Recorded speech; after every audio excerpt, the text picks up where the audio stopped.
بسم اللہ الرحمن الرحیم۔ حضرت عمر بن عبس رضی اللہ تعالی عنہ سے روایت ہے، وہ فرماتے ہیں کہ میں نبی کریم صلی اللہ علیہ وسلم کے پاس حاضر ہوا اور میں نے سوال کیا کہ یا رسول اللہ، اسلام کیا ہے؟ تو نبی کریم صلی اللہ علیہ وسلم نے ارشاد فرمایا کہ اچھی گفتگو کرنا اور دوسروں کو کھانا کھلانا۔ یہ مسند احمد کی روایت ہے۔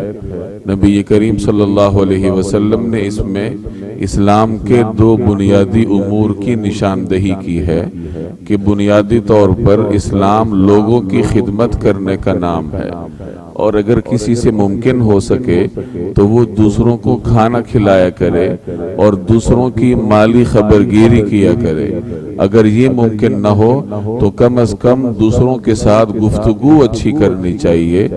دوسروں کے ساتھ اچھی گفتگو کرنا یہ وہ درجہ ہے جو ہر مومن اور ہر مسلمان حاصل کر سکتا ہے، کیونکہ اس پر کسی قسم کے اخراجات نہیں ہوتے۔ گفتگو انسان کا وہ امتیاز ہے جو اسے جانوروں سے ممتاز کرتا ہے کہ اللہ تعالیٰ نے انسان کو قوت گویائی سے نوازا ہے۔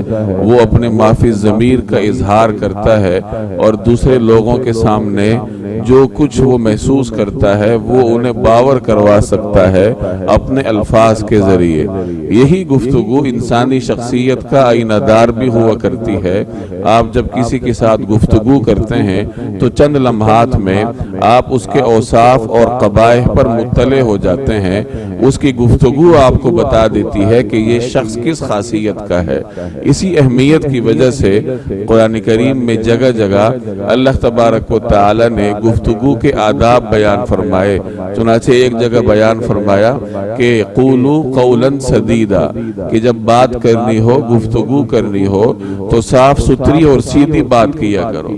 جیسے کچھ لوگوں کی عادت ہوتی ہے کہ وہ لچھے دار گفتگو کرتے ہیں، زمانی بات ہوتی ہے، ایک جملے کے کئی مطلب ہوتے ہیں۔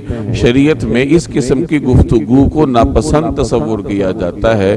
بات وہی پسندیدہ ہے جو صاف ستھری ہو، جس کا ایک ہی مطلب ہو اور سننے والا آسانی سے اسے سمجھ جائے۔ ایک اصول یہ بیان فرمایا کہ قولوا للناس حسنا، کہ لوگوں سے اچھی بات کیا کرو، کہ جب بھی کوئی بات کرنی ہو تو آدمی کوئی اچھی بات کرے جس سے کوئی پیغام دوسروں تک پہنچ جائے، جس کا کوئی نہ کوئی مطلب نکلتا ہو۔ لا یعنی گفتگو کرنا، بیکار قسم کی باتیں کرنا ناپسند ہے۔ اس سے بہتر ہے کہ انسان خاموش رہے۔ ایک جگہ فرمایا قولا لہ قولا لینا، کہ بات کرتے وقت اپنے لہجے کو نرم رکھا کرو۔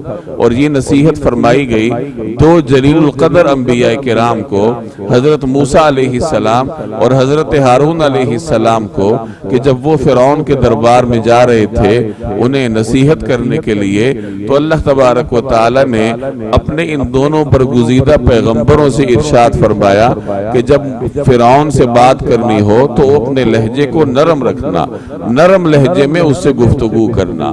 اب اندازہ لگائیے کہ فرعون اس وقت روئے زمین پر اللہ جل جلالہ کا سب سے باغی بندہ تھا۔